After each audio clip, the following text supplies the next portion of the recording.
Please stand for the Pledge of Allegiance.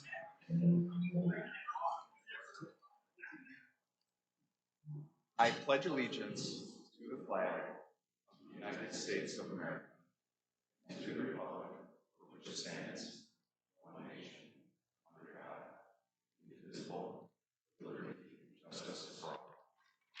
Please remain standing while Fred Birch, sole proprietor at Bonnie Lake Real Estate LLC, comes to the podium to give our invocation.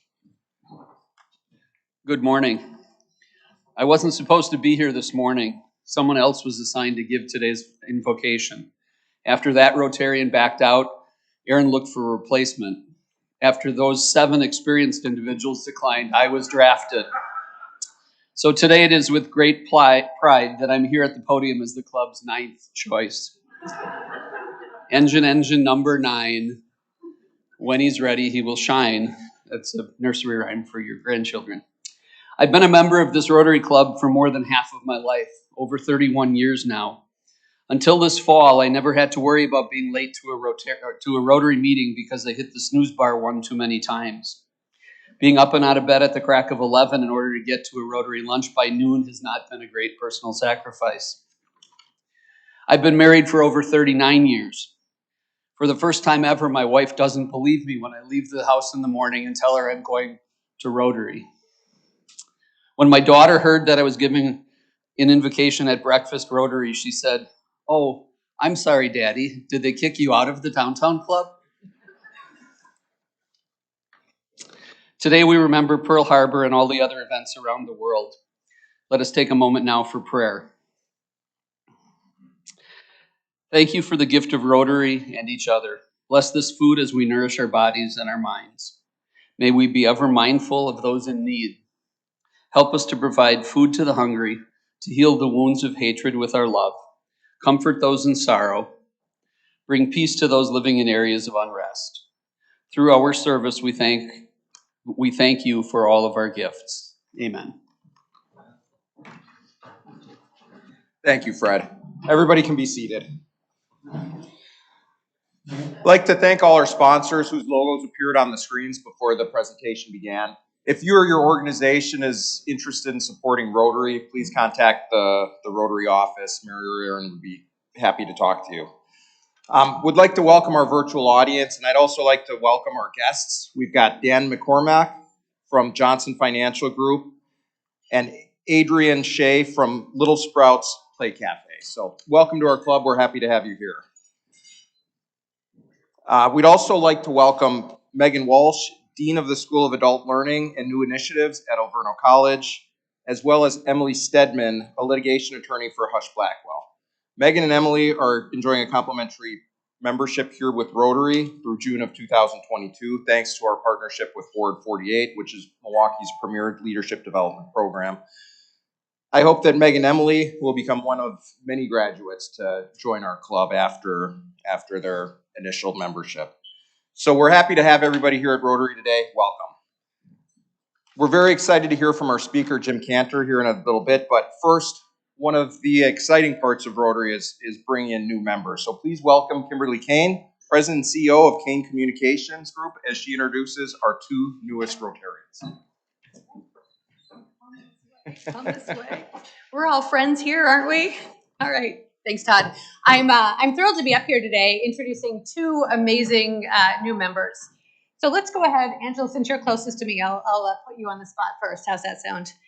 I don't even know how long you and I have known each other, but it has been a long time, and it's been amazing to watch Angela's career over the years. She's a new Rotary member, of course, and has a tremendous track record of accomplishment here in the Milwaukee area. Today, she's an adjunct professor at Marquette, an independent contractor, and a community advocate. She also is a dedicated Ironman triathlete. We were talking a little bit about that at the table earlier this morning. Amazing. She's a mom of 4, a Southerner at heart. She is a Georgia Tech grad, but has called Milwaukee home for 30 years now. Angela's most recent position was with Johnson Controls. She was there for 12 years in an acquisition and merger leadership position. Her work was integral to the close of the Tyco JCI merger. She also spent time with MRA, the Management Association, starting up their quality and manufacturing services consulting work, and a couple of years at the MMAC. Over 16 years ago, Angela was the founding member of an organization many of you may be familiar with, and that is Girls on the Run Milwaukee. The experience of giving back and developing an organization with mission and purpose is fundamental to all that Angela does here in our community. Since that moment in her career, Angela has contributed her skills to many organizations in our community. She currently sits on the board of Bubbler Bikes. She's supporting multiple organizations with strategic planning and has joined forces with Damien Bachman and Fred Cumberbatch, fellow Rotarians, to help with the planning for the Opportunity Center launch. Angela, welcome.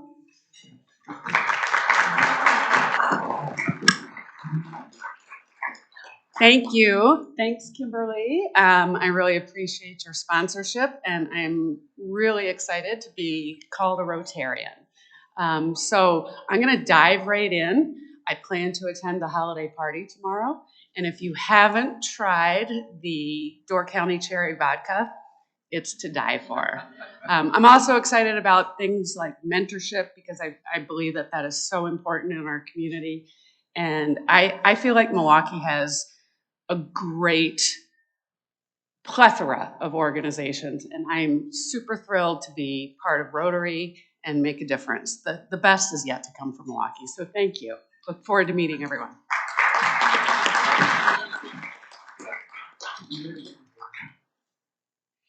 Todd, quick question for you. Do we still have the competition going on between the board and membership in terms? We absolutely do. And where are we now in terms of numbers? The board is lagging slightly. We are, okay. Catching up, I hope. But I think I'm maybe leading the board now with, is it 4 members, right? Come on, come on. You know, there's a little self-interest here because the more friends we, bring to Rotary, the more people we have to hang out with and connect with and that sort. So I'm going to energize you guys going into the end of the year. Bring in some new members. All right, I have another superstar new member to introduce you to.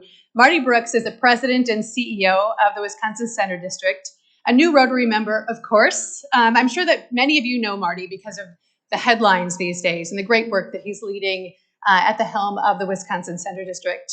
But some of you likely already met Marty through Rotary. In May, Marty was the guest speaker for our inaugural meeting back in person. He had the chance at that time to speak about the Wisconsin Center expansion. And in July, soon after, Marty decided to show us all up by inviting all of our Rotary members to a VIP viewing of the Van Gogh exhibit, Beyond Van Gogh, at the Wisconsin Center. So Marty, of course, knows how to make an impression. Because of busy schedules, it's taken just a little bit to get Marty here to formally welcome him as a new member of Milwaukee Rotary. But let me give you just a little bit of background about him. He joined the Wisconsin Center District as president and CEO in January of 2018. He brings diverse experience in television, sports, and entertainment venue management to this role, including 22 years with Madison Square Gardens. Today, he oversees business growth and operations for the Wisconsin Center, UW-Milwaukee Panther Arena, and Miller High Life Theater. Marty and his team work closely with Visit Milwaukee to showcase these venues as top-tier local and national entertainment destinations. With his vision to be bold, proud, and experience-obsessed, Marty is now leading the $420 million Wisconsin Center expansion, with events for the expanded venue already booking out into 2027. Join me in giving Marty Brooks a very warm welcome.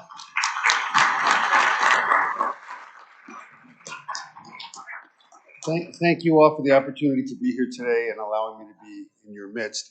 As Groucho Marx has said, any club that would have me as a member is not a club I want to be a member of, but I certainly make the exception with Rotary. Look forward to meeting you all and really making a difference within this organization. Thank you.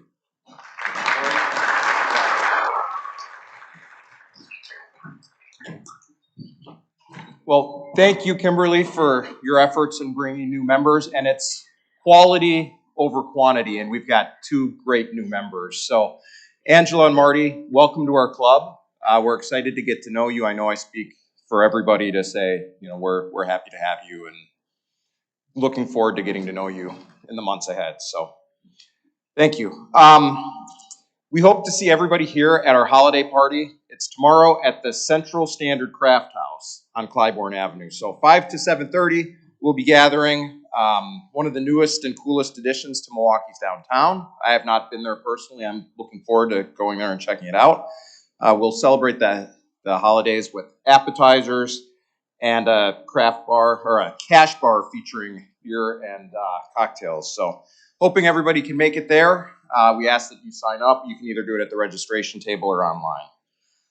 For everybody who rang bells for the Salvation Army this past Saturday, thank you very much. If you didn't volunteer, hopefully you got a chance to stop by one of the locations and talk to the Rotarians who were there, spreading some holiday cheer this past weekend. Janine Kolbeck is coming to the podium. She'll give us an update on our last Done in a Day volunteer opportunity of the year. Thank you, President Todd.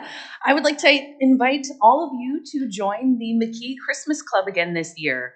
We are going to distribute both food and gifts to families and seniors in need. This club was founded in 1917 and continues to support the greater Milwaukee area. So, details for those of you who have not done this before. It's Saturday, December 18th. We start at 9 a.m. Normally, we're still meeting on the MSOE campus, but we're at a different building. So we're across what used to be a parking lot. So we're meeting in Viet's Tower. And I have all of the details, so Erin will make sure that everyone knows the exact location, because I'm not going to explain the address or say out the address. But you will come by. You can pick up your boxes. It'll have the food. It'll have the gift cards for the families, the address. It'll tell you who to go in what order. And everything should be easy to just deliver and distribute all this holiday cheer. After delivery, there will be a luncheon at the U Club if you're interested, so please do join us for that as well. All of the information Erin does have, it's also available at the McKeeChristmasClub.org website. You can support any way you can, so please join us to distribute if you're able. If you can't come, please sponsor a family or a senior, or do any combination of them. So I hope to see you on Saturday, December 18th. Thank you.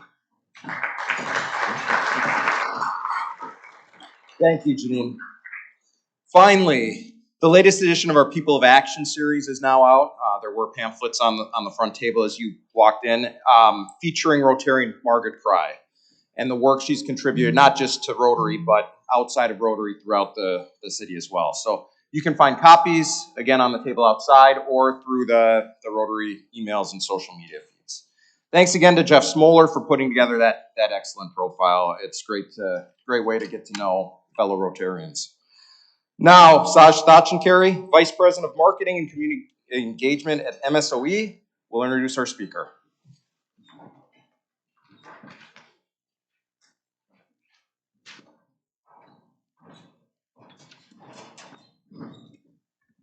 Good morning, Rotarians. Have you ever met someone and immediately felt like you've known them forever? Sure you have. That was certainly the case with Jim Kanter and I. And Jim and I first met through a fundraiser that we did to the Sport United Way that required us to eat as many donuts as we could as fast as we can. And that is a heck of an icebreaker. But from there, we connected on social media and then said, let's make this official and meet in person. So I extended the offer of coffee. Jim responded, being the savvy marketer he was. He said, how about bourbon? So like many of you in this room, whenever I have something, I'm faced with a decision like that, I immediately put it through the Rotary four-way test. 1, is it the truth? Yes. In fact, 80 proof. 2, is it fair to all concerned? A glass for me, a glass for Jim, seems fair. 3, will it be beneficial to all concerned? Jim? Okay. 4, finally, does it build goodwill, better friendships, and fellowship? I think you know the answer to that. And from there, a fast friendship was formed. Jim Kanter is the first C-level executive to join co-founders Evan Hughes and Pat McQuillan at Central Standard as Chief Commercial Officer. He brings decades of experience in the industry, including GM of Wisconsin and VP of Commercial Operations at MillerCoors, as well as time at Sprecher Brewing. Jim is also passionate about and deeply involved in making Milwaukee better. He is chairman of the board of the Wisconsin Center District, serves on the board for Visit Milwaukee and Discovery World, as well as the advisory board to Donald Driver's Driven to Achieve Foundation. Jim and his wife Molly and their 4 children live in Fox Point, Wisconsin. So today what you'll learn about is Central Standard and why it is a brand to watch. This holiday season, when you invite guests over, Central Standard brands can make that time together even more special, whether that's Red Cabin Bourbon, North Brandy, Guided Trail Gin, or my favorite, Door County Cherry Vodka. That and some lemonade is like summer in a glass. Also, my lovely assistant, Jamie Reeve. Jamie, please stand. You're all familiar with Jamie. Jamie will be collecting business cards. We'll be raffling off a Bloody Mary kit featuring Central Standard products. Now I'd like to introduce my friend and one of Milwaukee's truly great people, Jim Kanter.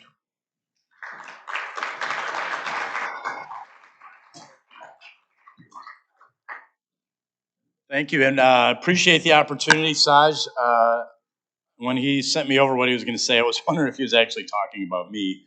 But I do appreciate that, and I appreciate being here. It's great to see actually a lot of great familiar faces, too. I've coached some of your children in sports, and I've worked with some of your sons and daughters, actually, when I was at Miller for years. So with that said, I'm just going to go through this.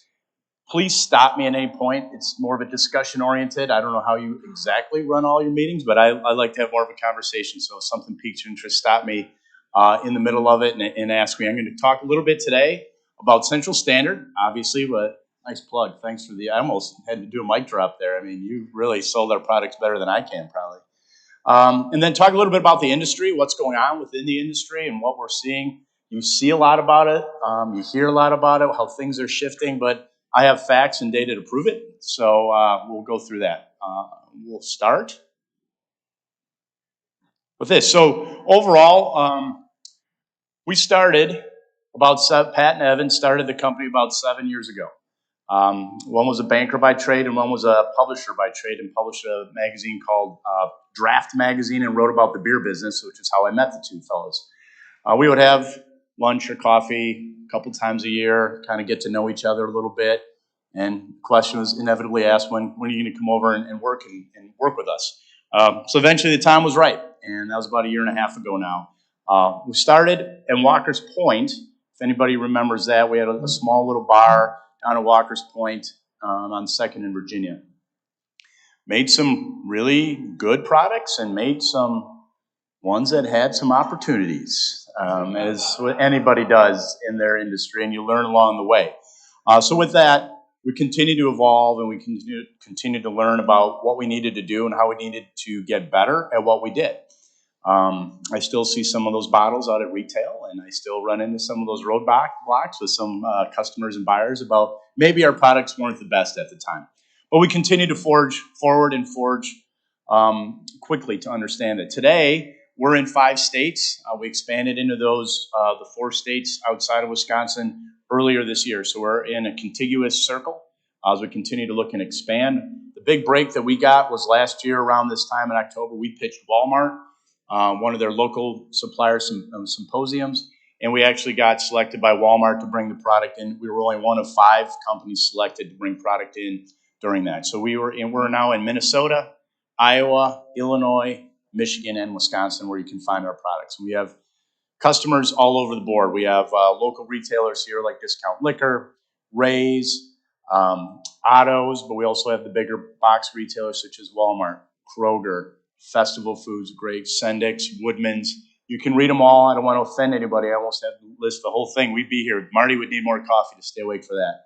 But we also are in great on-premise locations or venues and events like the Pabst Riverside Theater. So if you're going down to see the Christmas Carol during the holidays, our Door County Cherry Vodka is in the Yule Mule.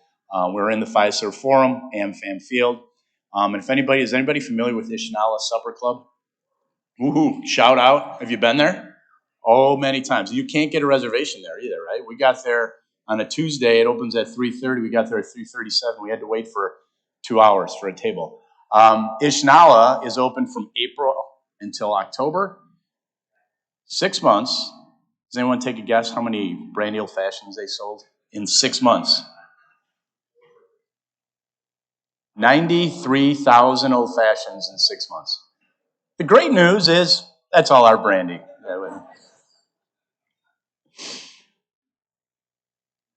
So our products and our brand. So Saj talked about it a little bit earlier. It was mentioned earlier by Angela. Door County Cherry Vodka is our #1 selling product.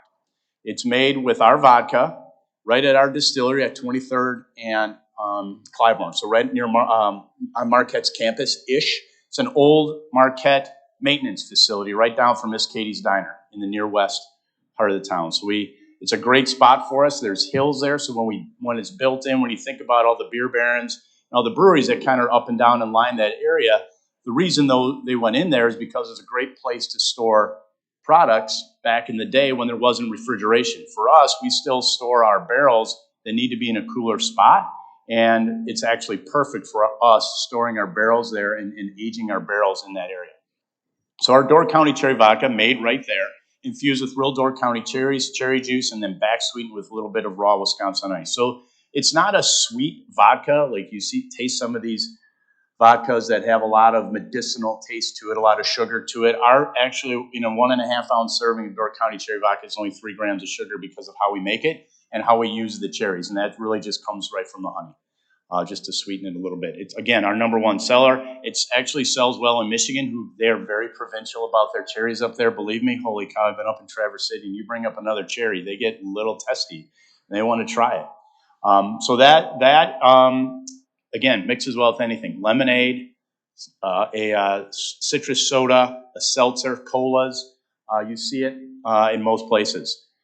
#2 is our North Brandy. So we've won probably, I think, 6 or 7 different awards at different spirits competitions for this brandy. Our brandy is a little less sweet than what you might consider the brandy of Wisconsin that sells 300,000 cases of brandy just in the state of Wisconsin alone. We love our brandy here. Ours actually is finished in our bourbon barrels for about 30 days. So we let it sit there and takes a little bit of that sweetness off. Again, mixes well with an old fashioned, mixes well with a sidecar. And it is our second best seller. Red Cabin Bourbon, the one we have over here, and I thought we were going to auction that, raffle that off too, right? As part. Okay, well that wasn't the right answer I was looking for. I know you'll take it. That's not a question. Our Red Cabin Bourbon our bourbons are aged on an average of 4 years, some up to 6 years, depending on where we are in the process. And then we take our bourbon and finish it in California Cabernet wine barrels for 60 days. So it actually takes a little bit of that harshness off of it from a standard bourbon, softens it up a little bit. This won a gold medal at the LA Spirits competition a year and a half ago. And it is one of the fastest growing bourbons in the state of Wisconsin currently. We're available in, again, most of those locations that I talked about, Costco, things like that. We also have other products, but those are our 3 core products. We have a gin that we came out with back in April of this year. It's a new American wet gin, which means it has more citrus. You think about gins, they're a little more of the London dry style. This actually has floral and botanical notes as well as citrus. So it's lemon, lime, and orange peels that we make it with and infuse it with. And then we use rose hips, rosemary, lavender to kind of give it a little bit more of that, more of a citrus forward flavor. So this one works well with tonics, but it also works well with a lot of other things. We're also working with our friends at the Burna Botanical Gardens to use some of the botanicals from the botanical gardens to use as part of our gin, and then we'll have a program with them where we give some of the money back to work with the county parks to continue to help give a beautiful community that we have. We have 2 limited time offers, and I know some of you have purchased in this room, I know for a fact have purchased it. One's called Cabin Strength. So it's a derivative of Red Cabin Bourbon, but it's not Red Cabin Bourbon. We don't finish this bourbon in our California Cabernet wine barrels. In the industry, you put the product in a barrel and you let it sit for at least 4 years, up to 10, 20 years. What a great business model. You guys all get that. Like, hey, can't wait for that in 5 years. We can't do anything with it. So we aged that again. That was aged for about 5 years. And then we put it into another barrel. We finished it in another new American white oak barrel for another year to give it a more robust flavor. And what is going on in our industry is people actually buy 1 barrel at a time. So if you go to Total Wine, Otto's, Woodman's, they'll say, we'll take just that barrel. So barrel number 4 goes over to Total Wine, and that's it. They're the only one that has it.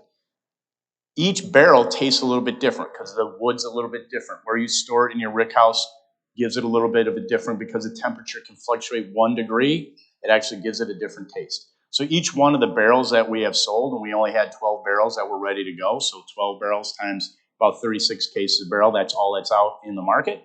And we have sold out of that product already to retail. So if you want to go get it, Saj, buy it. Okay, I can't keep giving you products.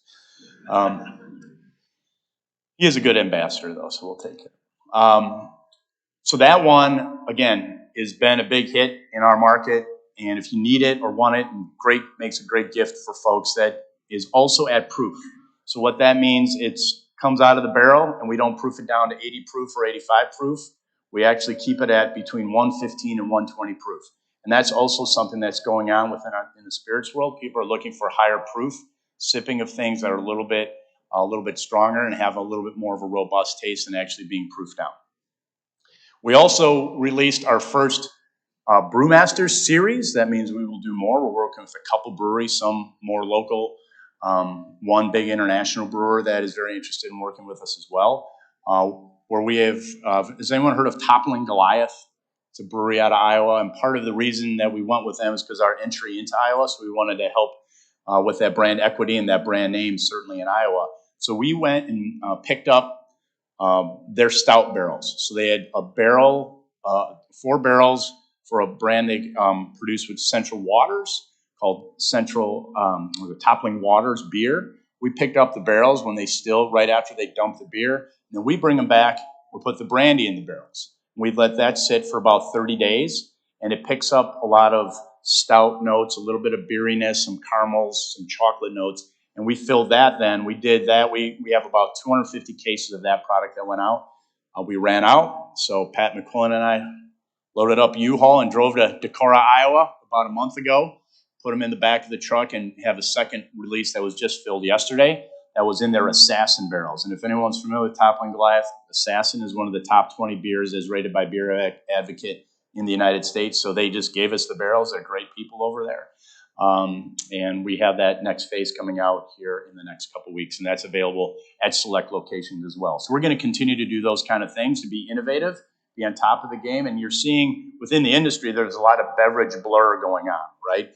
There's beers getting into spirits, there's spirits getting in with beers and wines, and everything's kind of starting to come together. And more places are becoming more total beverage companies than just beer or just wine or just spirits companies. We have other things. We have a rye. We have a Washington rye, a standard bourbon. The Washington rye is actually is the same mash bill that George Washington used in the rye that he made. It was found. Our distiller found it online in a book, and so we've tried to replicate that. L Flag. Do we have any Cubs fans in the room? Sorry about that. Yeah. It's a fun story. We actually have and own the copyright to the L. Where they have the W, we have the L. We literally have it, so we put out a product more for fun, and we get. Oh, sorry about that. Yeah. Oh, any White Sox fans in the room? That would be even better. That would good gift for the holidays for your Cubs fan friends. It's not even fun to pick on the Cubs right now. I mean, they're not even that good. So it's better when there's a good rivalry. And we have a coffee vodka where we work with local coffee roasters to make the vodka with that. Again, some small things. Any questions on our products or process? We also have our new craft house and kitchen, so hopefully everyone will see that tomorrow, right? Is the annual party. We also we're hosting the second annual donut eating competition tonight. That I know Saj didn't participate this year, so I don't know if he just. It's located on 3rd and Clybourne. If anyone's familiar with where the public market is, kind of kitty corner on the other side of the freeway from there, right behind the Marriott, next to Tupelo Honey. Hush Blackwell, right in that corridor. I think that corridor is really coming to life here in the city.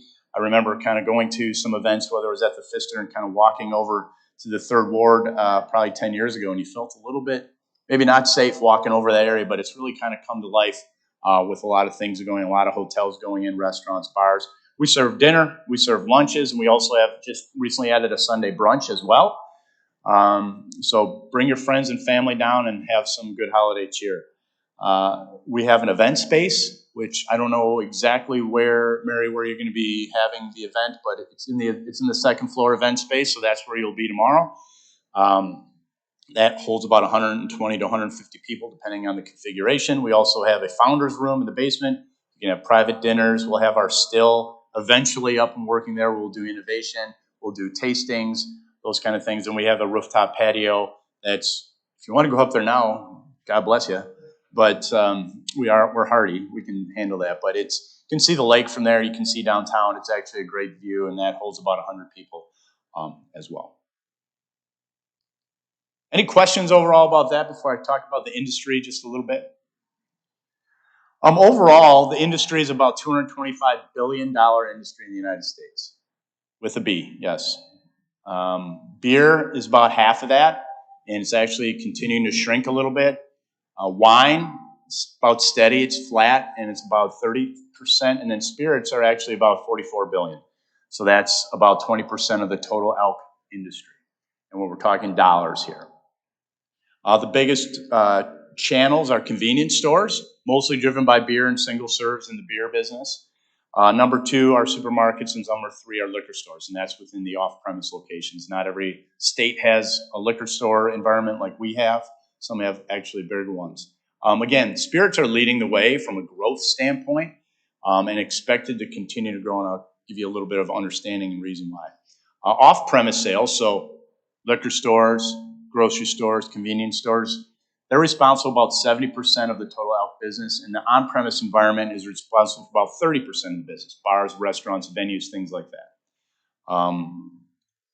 There's huge growth, really, in the spirits category, and that's part of what was intriguing to me and kind of coming over to Central Standard. It's projected to have a CAGR of at least 6% over the next 5 years, and that's pretty big, and we'll probably surpass in the industry $60 billion within the next 5 years and probably overtake wine at that point. Why is that happening? Well, first of all, there's a lot of things going on, and I think I just want to give a little bit of information on COVID and on-premise. It actually has impacted the on-premise business. It's starting to come back a little bit. Wisconsin, in particular Milwaukee, has actually survived it pretty well. Part of it is because the Bucks have done well. The Brewers did really well. We had the Ryder Cup here, so we had a good environment. Not every city is like that. So we live here, and we see what's going on here. But I'll tell you, travel around other places. I go to Michigan, and it's pretty quiet in the on-premise environment, and there's still a lot of health and safety concerns going on there. Over 100,000 bars and restaurants closed in 2020. That was 17% of the entire total in the U.S. That impacted COVID, and most of them haven't come back. It's pretty hard. 25% of the industry workforce lost their jobs, which was about 6% of the total workforce. So we're all having trouble finding employees, but within the bar and restaurant business, which we have one now, it's hard. It's hard to find people. That's why you go out to a lot of bars and restaurants right now. And I was with my in-laws, and people don't get what's going on, but it takes a while to get your food. It takes a while to get a drink, and service is a problem. So I would ask, just be patient with the folks when you go out and understand what you're getting into a little bit too. They're fighting and trying to get it. And you go up to the Dells, and I've talked to the owners of bars and restaurants up there, and they have open tables, and people get very frustrated. Well, you have an open table right there. Well, you can sit there. You just won't be served for an hour. I mean, it's unfortunately, that's just the way it is right now. So that has impacted certainly the overall business and industry, but it's starting to come back. We're seeing green shoots there as the vaccinations are coming out and the boosters are coming out now. Places like Michigan, where we do business, that can starting to retract a little bit. It's starting to it's not coming back as good as well as possible. They have COVID spikes, and people just kind of go back into what's going on within their comfort of their own home. This was what was going on in the industry prior to COVID. So TBA, meaning total beverage alcohol, was growing at about 2%. Beer was down about 2.8%. Wine about flat, up 0.7%. Spirits, you can read. RTD or RTP, we'll talk about that in a second, is the ready to drink. You hear a lot about that. It's getting a lot of pub in the business, up 42%. First year after recovery, you kind of see the numbers. It's actually bouncing back pretty well. Everyone talked about, oh my God, COVID was just the best thing that happened to the liquor business. It actually, you read numbers that were Nielsen and supermarket-driven numbers. It really crushed obviously the on-premise industry, C-stores as well, because no one was even buying gas, no one was going out. That was the number one category. in the liquor environment. So that actually contracted a little bit. Things were not growing like double digits and life was grand. It was tough. We made hand sanitizer during that part of the pandemic, November, March, April, May, just because we needed to do something to make it through. We did, thankfully, but those were things that were going on. Within the industry, long term, it's going to be relatively flat overall for the next 5 years. Again, beer will be down, most of the shares coming from there. Spirits and RTDs, ready to drink or ready to pour cocktails, will continue to be where this is going. Any questions? Why is it growing? Super premium and high end. Yeah, go ahead. What's inflation doing to your business strategy? It's not helping it. Most players in the industry, including us, will take some price increases on our products in February just because the cost of goods continue to go up. And it's not even we're in a good spot because we can get the glass. It's the transportation costs that are absolutely killing us getting products over to Michigan. And we're not big enough. We're not one of the big players like a Diageo or whatever. But I even talked to folks within our distributorship, and there are big companies right now that have 20, 30,000 cases on back order. It's just in the state of Wisconsin because they can't get product in, and is driving the cost to get it in, they're paying whatever the cost might be, and that just drives the cost up for everybody. So it's actually driving the costs up. Our raw materials, such as the wheat or the rye that we use, the corn that we use, that's actually okay. It's more the glass, the closures, meaning the corks or the caps, that are driving things up. And then the transportation is, in some cases, 2 or 3 times what it was about this time a year ago. Questions? Thank you. Good question. I figured we'd be asked that one. Again, super premium, high end. I put craft in that same category. This is driving the segment, driving the spirits segment right now. It's about, what do I have here? It's growing by about 5 times what the value or the premium stuff is, right? So things that are the lower priced or that what you would pay for a normal 750 ml bottle.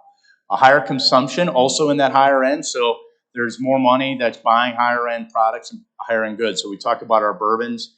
Our red cabin bourbon sells for roughly $39 for a bottle. The cabin strength that I talked about sells for about $60 a bottle.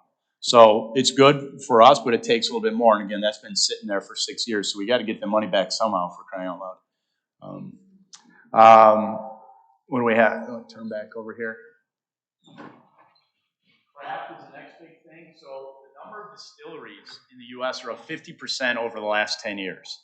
That's a lot. In the state of Wisconsin, there are 36 craft distilleries in the state, which you think about, oh, we're a great beer state, which we are, but there's more and more craft distilleries, and actually there's lower barrier to entry to get into the distillery side of the business. It's a little bit easier to make in some cases, but you have to wait longer if you want to make a bourbon because everything that comes out of the still is clear.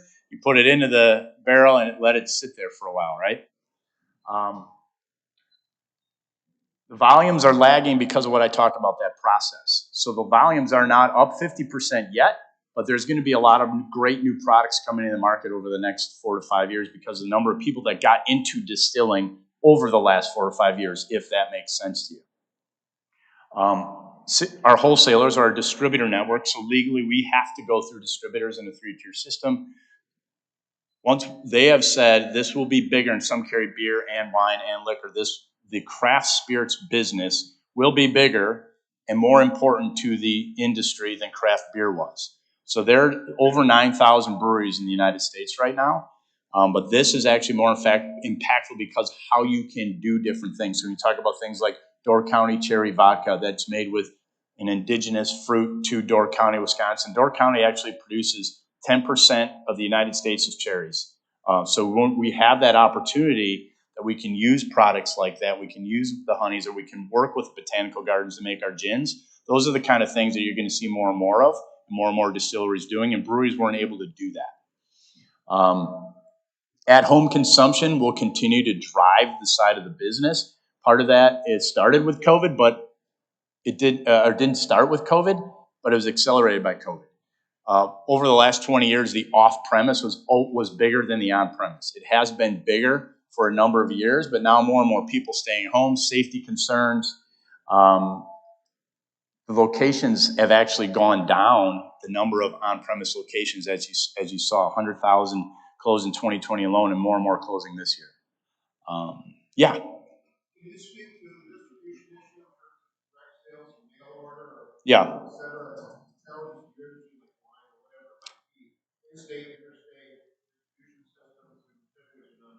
Sure, absolutely. So in Wisconsin, specifically, we use Badger Liquor, which is here, and then we use Frank Liquor, which is Madison, La Crosse, up in the Dells.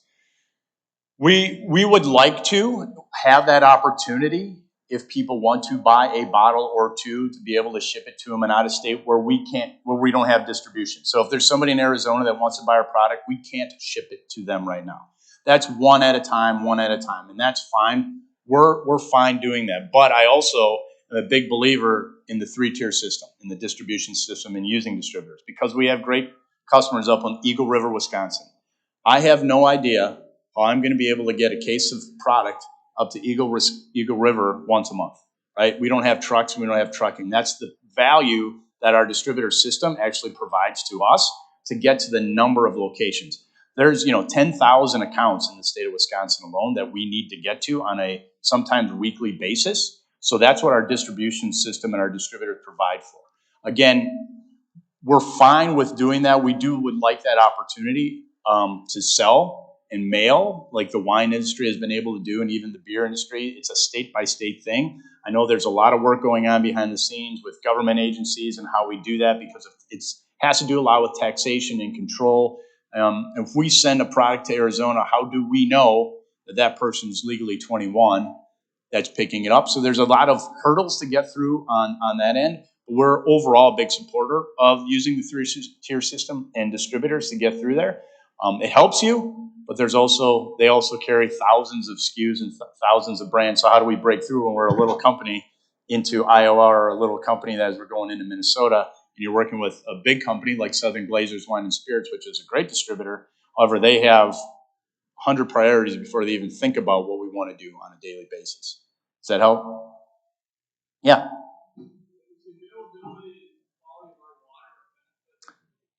It absolutely is. That is, it started. Yep. Sorry. The availability of the water in Milwaukee, is that a benefit to the industry and to us specifically? Yes, it absolutely is. The water, that's why people settled here. The breweries wanted to use the water, was the best water that they could find. And again, the cooling systems as well built within the environment. So the water, Louisville, also known for its water. They have great water, so that's part of the reason why the bourbon industry started and took off there. Similarly, we have great water, and it's a great advantage for us to use the water. Not everybody has availability to water like we have, let alone the quality of the water that we have. Millennial consumption is also one of the things. Amongst millennial spirits, about a 36 share, and the rest of the industry is about a 20 share. So millennials are gravitating towards that, and why is that? Think about it. Think about your kids or your grandkids. As they've been growing up, what did they drink? Not red cab and bourbon, I know that. A lot of different flavors of things, right?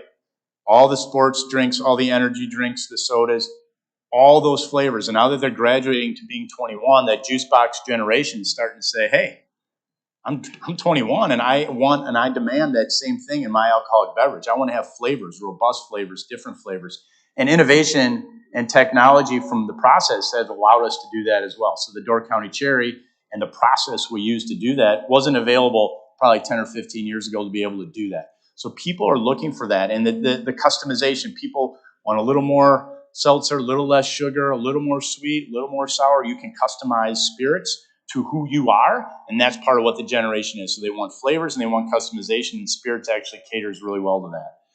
And then innovation, smaller package types, non-breakable bottles, whether it's cans, whether it's plastics, even the pouches, right? Those are coming out too. The quality, the technology, the production process, the ingredients continue to evolve, continue to get better. How we filter products continues to get better. We have different filtration. We're working with a company to get a high shear mixer in. You can actually do a better job of getting those flavors infused and kind of putting them in there without the sediment and the settling at the bottom, although perfectly fine, is not sightly when you look at it and you see like, what is that stuff sitting at the bottom of that, right? I just want to try some of it at some point and see what it actually tastes like. But those are the kind of things that are going on. Natural ingredients, organic ingredients, we can infuse products with that. So that's also helping the spirits industry along. And then this is my last slide, so we can ask questions in a minute. Marty can finish up his coffee and stay awake over here for me. The next big thing, we talked about ready to drink. The next big thing that's coming through into the pipeline, we talked ready to drink beverages, the White Claws, the Trulies of the world, right? Those are the big ones. They're all malt-based products, which is what beer is based on, right? Beer is the same thing. It's a malt-based product. There's also spirits-based. Because of taxation and how things work, those are a little bit more expensive. Things like Cutwater, if you've seen that, or other vodka-based products. With those different flavors, you can do different things. Great flavor houses, you can infuse different flavors in there. You can use different organic ingredients. Those are the single-serve cans that you can bring. But the ready-to-pour market is actually bigger. It's almost 4 times bigger. And that's, you buy a bottle, like a Red Cabin bottle I have there, or a 750 plastic as well. That's 4 times bigger than the ready-to-drink seltzer market. Because it's a cocktail in a bottle that you don't have to worry about muddling and mashing and doing all those things at home. You can just pour it over ice. It's that speed of service for the on-premise as well. Right now, think about it, right? There is a lack of service industry workers.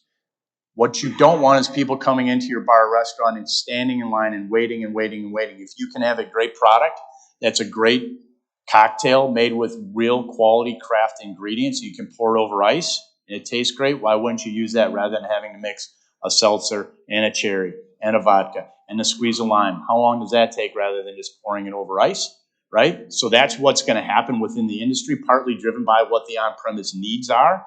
There's always an opportunity, right? There is always an opportunity. I know everyone in this room knows that. When there's something that happens that's a negative, there's always something in this economy, in this great nation we live in, where people think through things and go, but there's an opportunity there, and how do we do that? So those are things that are going to drive that and are continuing to drive it. So you see it mostly in tequilas right now. So if you go into a Total Wine, you go into Otto's or Discount, you're going to see a lot of tequilas in there. We're working on something for you folks at home. I'm looking right in the camera. So we'll have an opportunity. That's coming up here in March with one of our products that actually will be a great craft cocktail that you can just pour over ice. So stay tuned. We'll have some fun with that. And hopefully you can all try that. But that is what's going to happen in the industry. Those things, so our Red Cabin bourbon, that's an 85 proof, or about a 42.5% alcohol by volume.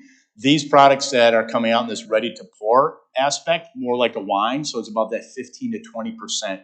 So it's, again, just like a cocktail. It's not like you're pouring a 40 or 50% ABV over ice. You're actually pouring this and you're ready to go with it. And I know, I can speak for me personally, the number of times you're kind of on a Friday or Saturday, like, hey, we actually have nothing going on, which happens like twice a year in my life. But let's have some people over, right? You don't want to just sit idle. You don't want to be making cocktails in your kitchen or outside. You want to have a couple things that people can gravitate to. And I think that's where this is going to go again. Born out of all those trends that we talked about. At-home consumption, on-premise needing speed of service. And this is why this is growing with, especially it starts with millennials, with the flavors and then the good organic ingredients that people use. So that's where things are going. I think there will be a lot of fun in the industry with that because there's a lot of great new products that are coming out that aren't ours. We take inspiration from some of those as well, and hopefully we can do it just a little bit better as with the American way. Any questions on any of that? Any questions overall? As I say here, I will take all questions and I will have some answers. Even if I don't know the answer, I'll make it up. So, when we did brewing, beer brewing a long time ago, it was basically economic cost, labeling, from hops. So you talk about a good number of craft distilleries and the ready for. Speak to the issue of economic skills, materials, transport, education, and what that means, whether we're a competitor in that area or whether we're just so the good news is, I'm sorry. So the economic impact and the access to ingredients, access to skills, access to labor, specifically in Wisconsin, and how hard that is or easy that is and how we do business. Overall, I would say we're actually blessed in this area. We have great access to great farmers. We have great products for our brands, such as, in the beer industry, it's a little bit tougher because there's not as many hops. You need more hops to make beer, right? So there's a lot of, there's only certain areas where hops can be grown. Pac Northwest is a big one. There are some hop farms here, but we have wheat, we have corn, we have water, and then we use other ingredients here that you can add. So distilling, actually, it plays into our hand a little bit better because of the access to some of those things, specifically in the Midwest, specifically in Wisconsin. So Iowa, Minnesota, Wisconsin, Michigan, we have some great access to great ingredients. I would say overall the labor force, we all need more and better labor for sure. The good news is we are the number 2, the state of Wisconsin is the number 2 producer of food and beverage in an organic standpoint in the United States, and number 3 overall. So we have a lot of small, great independent, when you think about cheese, when you think about other food services and food companies that come out of Wisconsin or make things in Wisconsin, there's a lot of talent that is being developed here. We want them to stay here. A lot of times they don't stay here for one reason or another, and we don't want to go and poach people from other. We want people to stay. We're very community oriented, very community minded. We want Wisconsin to continue to grow and be bigger. We don't want to steal people, but from time to time, people go from one industry to the other. We have an advantage in the distilling business in that people think it's a lot of fun, which it is a lot of fun. It's hard work too. It's competitive as heck. But people want to come over and actually are familiar with our products. So we do have that blessing, but we do have a little bit of a gap from a labor standpoint from that end. We do pretty well with right now where we're down probably about 2 or 3 people, and we need about 3 or 4 more to run it. Probably a few more on the sales and marketing side than on the plant side. We actually, one person just left our plant, going to another place. That's great, but I think we could use a few more. And I think everybody, when you think about it, if there's a couple thousand food and beverage manufacturers in the state and everyone could use a couple more, that's 4,000 people that we're down right now. Sorry, what? Yep.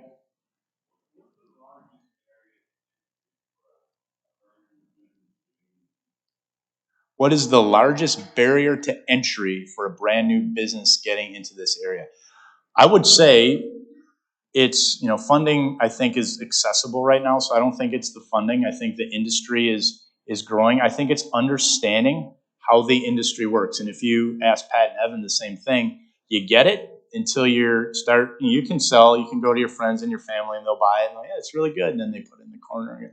So making good product quality is number 1, but then how you work with your distributor network and how you work with retailers and competitiveness on the shelf. So the good news is I think you have access to dollars if you wanted to start that right now. The opportunity, though, is you better drive your business, and it's competitive as heck. So 35 just in the state of Wisconsin alone. There's 9,000 breweries in the United States. There's thousands of wineries. In that total alcohol beverage business, there's a lot of players, and more enter every day, and you got to stay on top of the innovation. So understanding what's going on, selling, because you think about this product, we have to first sell it to our distributors. The distributors then need to sell it to the retailers with us, and the 3 of us need to get it to the consumer somehow.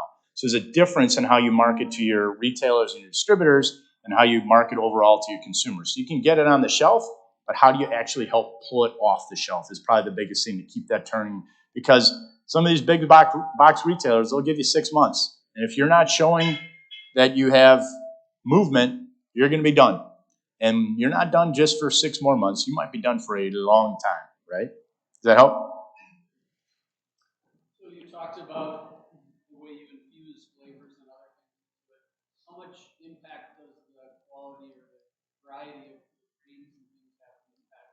And then much like this club, do you see a future in breakfast bourbon? Breakfast bourbon is actually 100%. We're going to use you as a test market next time. Is that? Absolutely. Bacon bourbon for all. It's not just for dinner anymore. Product quality and the crops, right? Those are things that Again, you talk about innovation within farming and crops. There's been a lot of innovation there where they can keep a lot of consistency because they know they can test their soils better, which is a big thing in how things grow. Yield is the bigger thing, right? So you can only harvest cherries pretty much a certain time of the year. We're not harvesting cherries right now, right? And you're not harvesting them in December or in January and February. So you get what you get, and that's what you get, right? So those things do impact us a little bit more than because we kind of, with our farmers, we say, here's how much we need. We work with one specific farm in Dousman, and we pretty much dedicate all the products and all their grains to us, right? So there's things that we do that we can kind of stay ahead of it and can ensure product quality. But when you start infusing other things, it does add a little more complexity, right? So there's always like, hey, this is great. Cherries are great. Of course they are.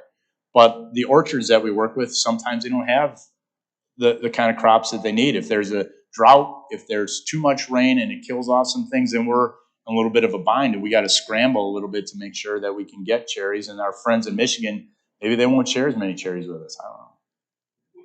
We also noticed a big difference. Yeah. People like you making We still have some left if anybody needs any. Yeah, some of it was pretty raw, pretty. You could have drank some of it. It was like vodka. Right. Yeah. Yeah. I think you just had a lot of people that used the raw ingredients and the alcohol that was in there and didn't know how to get it. We didn't make it before, or a lot of people didn't make it before, so it was kind of watery, and you kind of, it did what it was supposed to do, but it wasn't the gel format I think that people looked at, so the viscosity wasn't there. Again, you had a lot of people jumping in just to keep the people employed, not lay people off, and keep money coming in, but I think we didn't know what we were doing, basically, is what it was. Yeah.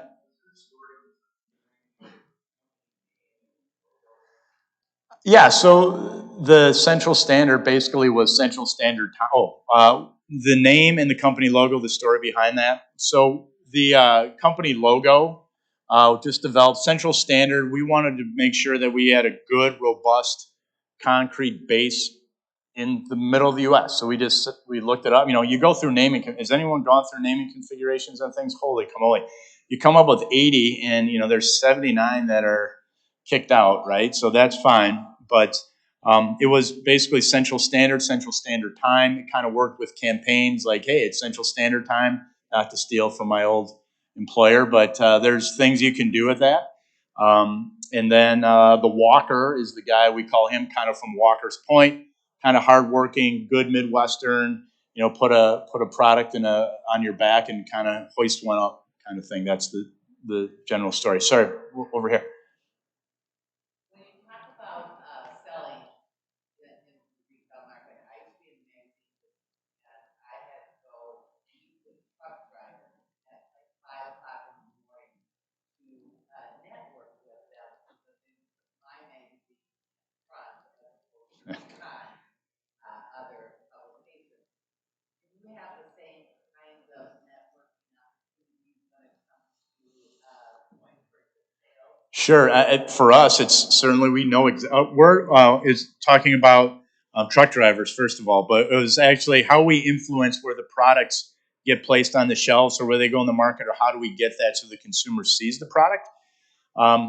Eye level is always best for us. We want to make sure that our bourbons are in the bourbon section, our brandies are in the brandy section. We don't have as much control and influence anymore, where you work with a great company like Total Wine. They do everything in their sections alphabetically, and that's just the way they do it. Part of it is because they didn't want to have to deal with the thousands of people coming in going, hey, this is where I want my spot, because everybody wants that spot, right? So they just kind of try to even the playing field and take some of that out of there. So there isn't as much anymore for us where we can influence point of purchase the most is actually getting on the floor, on a display, in an area that's outside of the department sometimes, so people can kind of notice it more. Because if you get into a shelf and you start looking at it, you're like, whoa, there's a lot going on here. So we do that, but we have to run specials from time to time, whether it's dollars off. We have jars of cherries that we actually bourbon steeped and brandy steeped cherries. So we do that from time to time, where you buy a bottle of brandy and you get a free jar of cherries, and then they'll put you up outside the market. All right. We're good? Sorry. We're good. I can answer if you want. I can stay after if you have any more questions. Thank you so much. Appreciate it. Have a good holiday. And Jim may be able to hang around for a couple more minutes if you guys have questions. Jim, thank you. Great insights into the industry, great insights into Central Standard, and you were our own little spirit sommelier to give us a lot of knowledge that we can put into action tomorrow night for the Rotary holiday party. Jamie, drawing? Don't look. This is a lot of Oh, it's not even a business card. I wanted to do that. Oh my goodness gracious. Tim Hunter. Tim Hunter.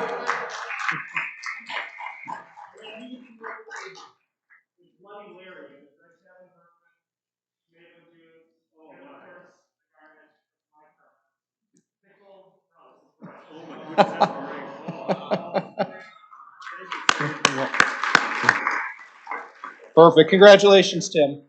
Jim, in honor of leaders like you coming to speak to our club, we will make a donation to the YWCA of Southeastern Wisconsin, whose mission is eliminating racism, empowering women, and promoting peace, justice, freedom, and dignity for all. We also have one of our lovely Rotary Connecting mugs, so you can remember us every morning as you're drinking your coffee. Or bourbon. Couple last reminders. Please join us. The next Coffee Connector will take place on Thursday, December 16th at Space Time Coffee, 7:30 till 9 a.m. There is no need to RSVP, but if you do have questions, please contact Teresa Reagan. The next Beer Connector will take place at Stubby's Gastropub on Thursday, December 23rd for the Rotary Holiday Beer Exchange. So show up at 5:30 p.m. with your favorite six-pack and join in on the White Elephant Exchange for beer. Lastly, next Tuesday, our Rotary meeting will be our holiday program featuring the world-renowned Reveling Rotarians and an open bar, which will start at 11:30 a.m. So with that, let's go out and do some good in the world. This meeting is adjourned.